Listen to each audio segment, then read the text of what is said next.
Bem, então, como nós sabemos, né, o livro que nós estamos estudando é o Polêmicas na Igreja, né? Acho que está um pouco embaçado aqui por conta da configuração, do Augusto Nicodemos, e nós vamos estudar o capítulo 11 hoje. Perdão, capítulo 10. O capítulo 10 diz o seguinte: quando a cultura vira o evangelho. Quando a cultura vira evangelho. Na verdade, a principal abordagem deste capítulo traz uma reflexão a respeito do que o crente deveria fazer ou não, o que o crente deveria apreciar na nossa cultura, na arte, na música, na literatura ou não, e quais seriam então os critérios? Como eu posso avaliar como crente toda esta temática? Porque Deus, em sua graça comum, permitiu que todos nós fôssemos abençoados por talentos, né? Os talentos não são dados somente a crentes, os talentos são dados a todos. Então, a pessoa que não é crente, ela possui talentos, né? Através da graça comum de Deus. E ela também foi criada, ela é caída, né? Mas ela foi criada à imagem e semelhança de Deus, mas está morta espiritualmente. Então, existe arte boa, existe música boa, existe boa literatura. Como saber, né? Quando percebemos a história da igreja, vemos muitas mudanças de critérios também. Então, por exemplo, antigamente muitos cristãos não iam ao cinema, hoje vão ao cinema. Então, como diferenciar, como entender, como estudar esse tema? Então, vamos aí entender a primeira exposição do Augusto Nicodemos no seu livro, no capítulo 10. Depois nós vamos ver alguns versículos. Eu vou compartilhar minha tela aqui.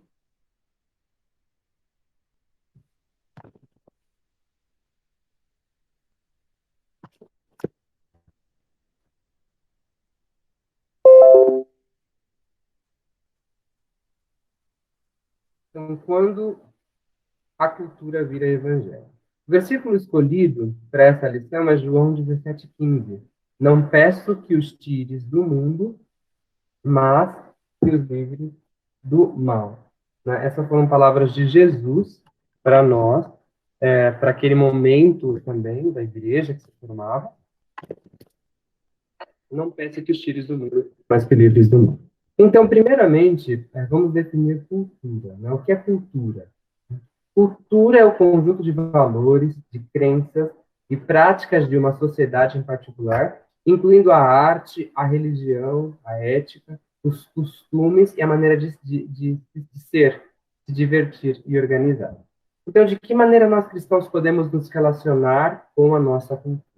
Pensando né, na cultura brasileira, pensando na cultura globalizada, como nós podemos nos relacionar?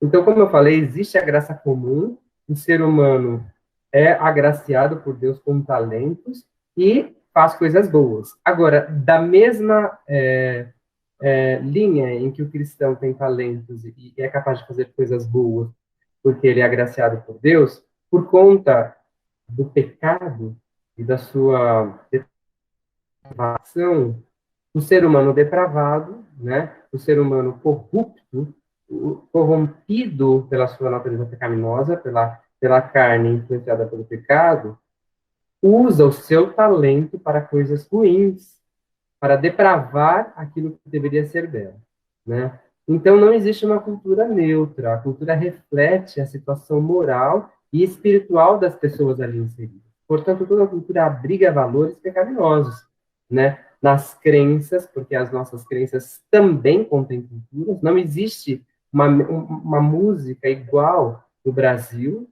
nos Estados Unidos, no Quênia, né, na Espanha, na Itália, a música, a melodia, o ritmo, a harmonia, que é uma arte, é composto de uma forma diferente e o culto é diferente. Então, sim, influencia. Né? Claro que nós recebemos essa herança de outros países, também podemos contribuir, mas é diferente, né? Na arte, na música. Então, a cultura não será neutra, uma vez que as pessoas têm contextos e vidas espirituais diferentes.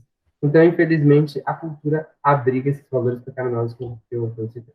Então, a definição de cultura se assemelha à definição do mundo citado nas Escrituras. O mundo reflete os traços culturais da humanidade antagônica, inimiga de Deus. Muitas vezes na Bíblia, quando lemos mundo ou as coisas do mundo, né? Esse aqui é um versículo que logo leremos, não ameis o mundo, nem as coisas que há no mundo.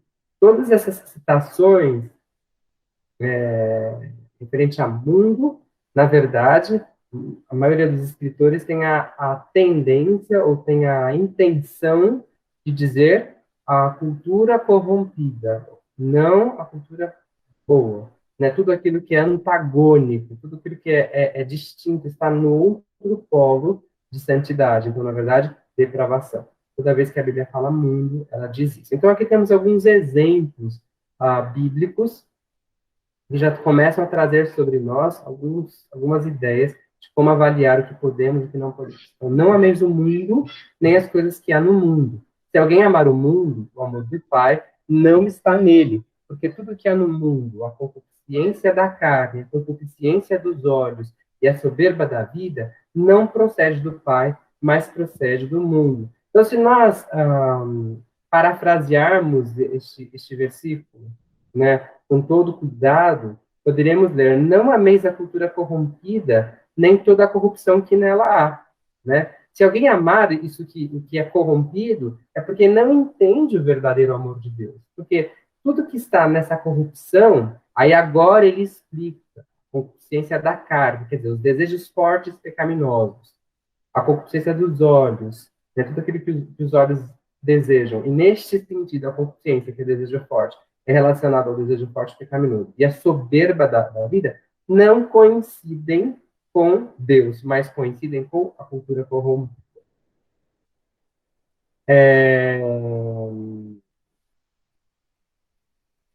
Nós, como cristãos, então, como podemos avaliar? Né? Como podemos entender?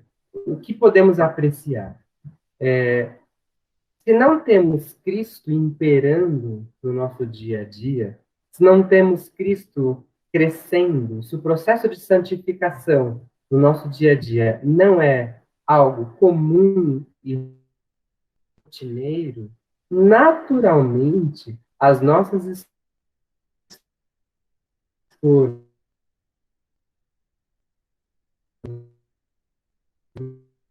nossos desejos e as nossas vontades, que não temos vontades espirituais, logo tomaremos decisões mais ou que vem de Deus.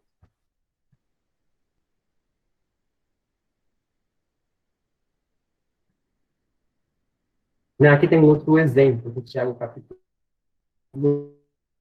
4. Acho que está cortando, bebê. Não, aquele livro de Deus. Tiago 4:4. Então, de novo, fiéis, não compreendeis que a amizade do mundo é inimiga de Deus. Aquele, pois, que quiser ser amigo do mundo, constitui-se inimigo de Deus. Aí outro exemplo é Romanos 12:2. E não vos conformeis com este século, mas transformai-vos pela renovação da vossa mente, para que experimenteis qual seja a boa, agradável e perfeita vontade de Deus. Vocês me ouvem? Está cortando ainda. Estão me ouvindo?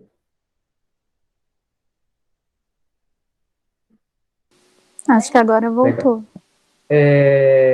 O que significa, então, esse Romanos 12:2, por exemplo? Não vos conformeis com este século. Então, aqui, século, eu diria que ocupa o lugar da palavra mundo ou cultura corrompida. Mas transformar-vos a vossa mente para que experimenteis qual seja a boa, agradável e perfeita vontade de Deus. É normal também escutarmos coisas do tipo: por que tudo que é bom é pecado, né? Coisas relacionadas à comida, coisas relacionadas à área sexual, coisas relacionadas, não sei, a algum extremo que você, né, entende, aí você julga isso como pecado. Por que as pessoas dizem isso, na verdade, é porque não conhecem a Deus.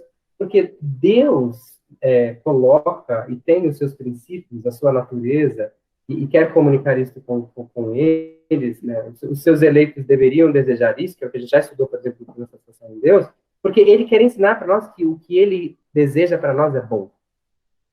E, na verdade, aquilo que ele não deseja para nós não é bom. E é interessante, a gente vai ver isso depois no final, que Salomão, né, o rei Salomão, conhecido como o rei mais sábio, lá em Eclesiastes 11:12, ele escreve um pouco isso, né? Ele fala, olha, jovens, vocês aproveitem, mas aproveitem com discernimento, porque Deus será o seu juiz, e no final vocês vão perceber que muitas coisas são vaidade, né? Então, isso na verdade é um grande é um jogo de xadrez, né? Deus quer que nós aproveitemos o que é bom, quer ensinar isso para nós. A carne deseja coisas ruins, e muitas pessoas cantam e dizem que o que na verdade é bom é pecado. E Salomão disse: os jovens talvez possam não entender, escutem os mais velhos. Na verdade, tem outros ensinamentos em Timóteo, por exemplo, a gente vai ver isso também, para que vocês consigam administrar essa questão da escolha do que é bom na cultura, do que é ruim, entender o que Deus quer para nós. Aí temos outro versículo aqui, João 15, 18 e 19. Se o mundo vos odeia, sabeis que primeiro do que a vós outros odiou a mim. Se vós fosseis do mundo, o mundo amaria o que era seu. Como, todavia, não sois do mundo, pelo contrário, dele vos escolhi, por isso o mundo vos odeia. Então, tentar colocar aqui também o que nós já mencionamos, cultura corrompida, presente séculos pecaminosos. Então, entendo que, na verdade, na sua própria opção, ele já me odeia. Na sua própria arte, no seu próprio serviço, na sua própria cultura, eles já rejeitaram a mim. É isso que ele está falando aqui. Então, não tem como algo que está corrompido e sujo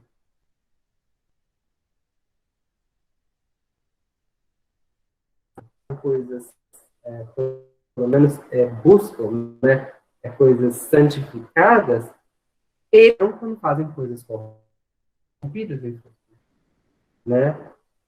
Pelo contrário, Jesus fala, eu escolhi, se vós fosse do mundo amaria o que era seu, todavia, não sois do mundo, pelo contrário, dele eu escolhi o mundo, aqui também fazendo um paralelo,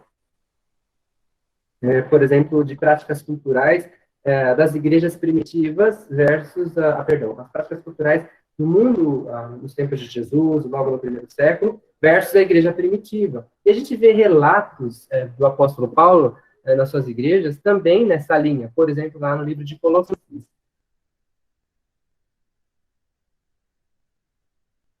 Como sabe, existiam falsos mestres, em Gálatas também existiam falsos mestres, existia misticismo,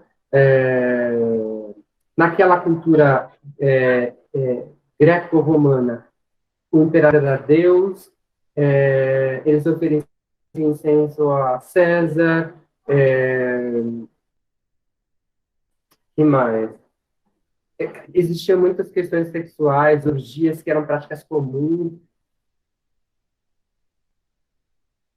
Em época Diana, a arte era relacionada à grande deusa Diana. Então, imagina tudo isso, né? Imagina tudo isso que era a prática comum do povo, né? Era o que o povo fazia, o povo era reconhecido normal quando exercia essas práticas culturais, religiosas, e aí chega um povo cristão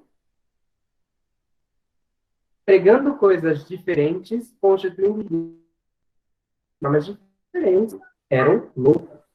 Entende a loucura? Né? Hoje não é diferente. Quando vamos na escola, temos muitos professores na classe de jovens, nas nossas empresas. Se alguém nos pergunta, o que você acha a respeito de...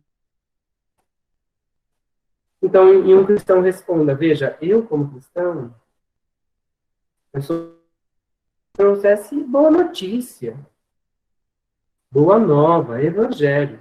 Mas no que se refere a certo e errado, né? A educação tradicional, pronto, você é louco. Quando a gente aprende, por exemplo, que podemos comer a carne animal, e você conversa com um vegano, né? Isso que, por exemplo, estamos estudando ali nos aulões da igreja, a nossa classe já estudou aquele livro, nós não estamos lá nos aulões, A valorização dos animais, muitas vezes colocada acima do que o homem, e você diz, não, eu como carne animal, eu aprecio, né? Aprecio ir à churrascaria. Ah, mas você não gosta de japonês sem salmão? Gosto, mas também gosto de carne. Pronto, você também, para aquele vegano, é louco. Quando você diz que quer casar-se virgem, né? Não, porque você não sabe o que é liberdade. E, na verdade, olha como é antagônico e contraditório. A cultura, as práticas, a sociologia atual constrói, baseada na sua, mesmo no seu talento que é dado por Deus, mas baseado no pecado e na influência do príncipe deste século, coisas tão grandes, de maneira que o que é certo é louco, é isolado, é marginal. Então, quando a gente lê Jovens, eu vos escrevi, porque vocês são fortes.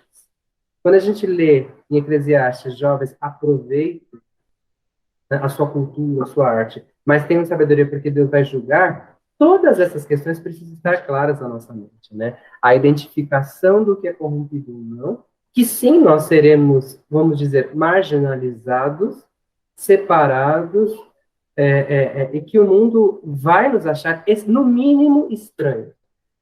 Hoje em dia, eu vou abrir um parênteses, tem muitas pessoas que acham bonito, ou acham bonita a atitude espiritualizada cristã. Mas eu talvez traga essa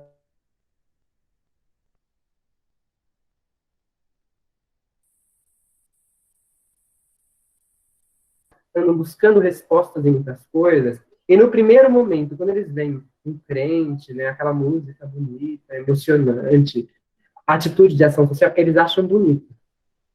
Né? Então, talvez esse primeiro momento, esse primeiro contato, nesse conhecimento talvez até superficial, eles vão admirar, vão achar bonito e tal. Mas depois, quando de fato uma conversa começar a seguir, se aquela pessoa não é mais escolhida, se aquela pessoa não tem interesse nenhum no verdadeiro evangelho, ela vai marginalizar, no mínimo, a sua opinião, mesmo que disser que ela respeita. Então, não fique escandalizado se isso ocorrer.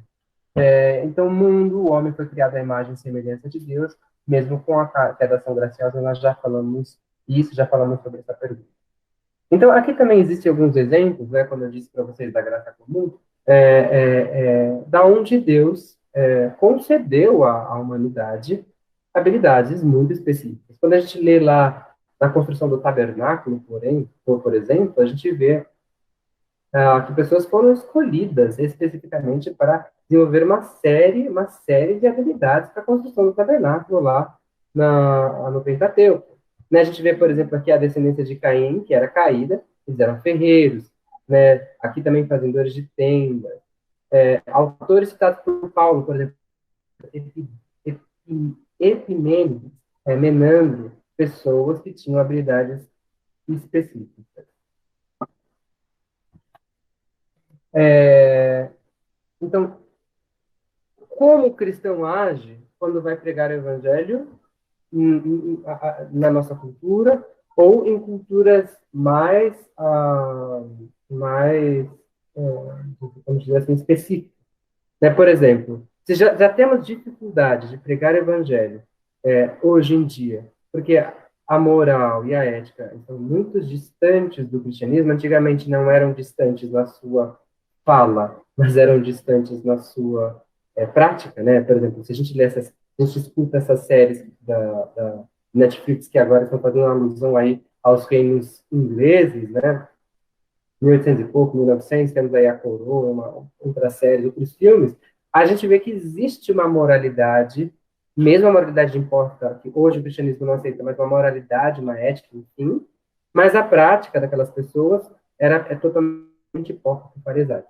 Mas tem culturas não, que sempre tiveram práticas muito distantes do que é a prática cristã, que é a cultura indígena, por exemplo, né? Que tem o canibalismo, sacrifício de crianças. Imagine um missionário, quando chega numa cultura dessa, que vai pregar a poligamia, né? Existe muito disso ainda na África, por exemplo. A nossa missionária Beth, ela conta que quando ela chegou em Guiné-Bissau e começou a pregar o evangelho, ela tinha pessoas comprometidas, sérias, que realmente ali fizeram a sua decisão ao lado de Cristo, mas homens que tinham duas, três mulheres. O que esse homem ia fazer? Ele ia separar das mulheres e ia falar, não, escuta, a primeira é minha esposa. Não tem como fazer uma coisa dessa. Mas ela, junto com os missionários, precisaria ensinar para aquela pessoa convertida a respeito de Jesus, né, a respeito da moral cristã, a respeito dos ensinamentos bíblicos, ensinar que poligamia não é bíblico, ensinar a monogamia para os descendentes, né? E aquela situação precisaria ser administrada, não tem muito o que fazer. Então, esse é um ponto.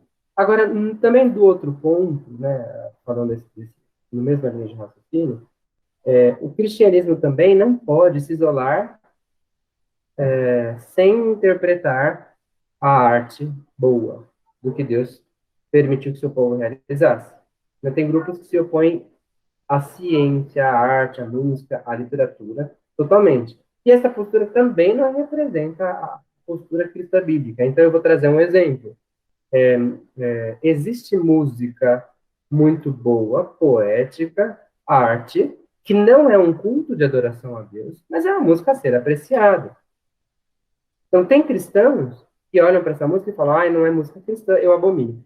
Tem cristãos também que dizem que não vão apreciar o que é música gospel, e nem sabem o que significa música gospel, que é um estilo musical.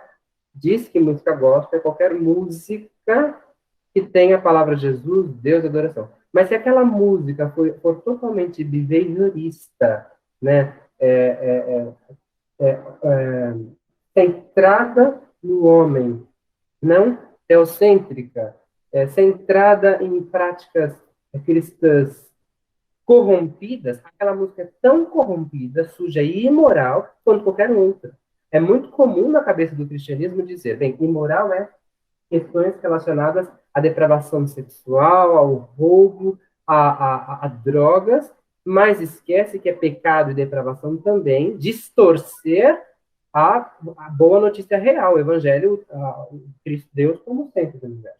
Então, aquela música evangélica que gosta, que tem a intenção de distorcer o verdadeiro evangelho, ela é corrompida também. E esses cristãos esquecem disso.